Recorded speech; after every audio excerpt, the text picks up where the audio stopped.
Yine dəftər çıxara gəlirsən. Neyse, düzünü de görüp. Məndən qorxursan yoxsa yox. Mən səndən yox. Qorxmursan məndən. Sən mənim ağsaqqalımsın. Hey, Mən qorxuram.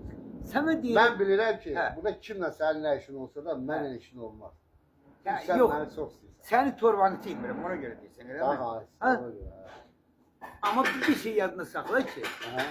şu meymunun boğazına çatanda balasını ayağının altına koy. Ha. Bak onu yadından Ha. saxla. Elə bilmə ki, sən işlər aşırırsan, mən görmürəm. Mən özüm səni satmıram. Amma bir gün növbə sənə də satacaqdır. Mənim Ha. adım var o dəftərdə. Dəftərdə hamının adı var. Neysə elə o dəftərdə mənim adımı yazmalı. Mənə işin olmaz. Nə işin olması, nə? Çünki mən sənin sağ əlimdə. Günləri 6 nəfərin torbasını çiğmişəm, 6 nəfər. 6 nəfər. Hə. Deyirəm bax, obyektdə bu adamların sayı niyə azalır? Belədir. İş, iş, yaxşıdır. Yaxşı, mən görürəm. Sokalıqda yaxşı iş yox. Özü ondan bomba. Görsən, üstün başım tərtəmiz gəldi də. Görürəm, buna bax, ona bax. Burada var, ay. Görürəm.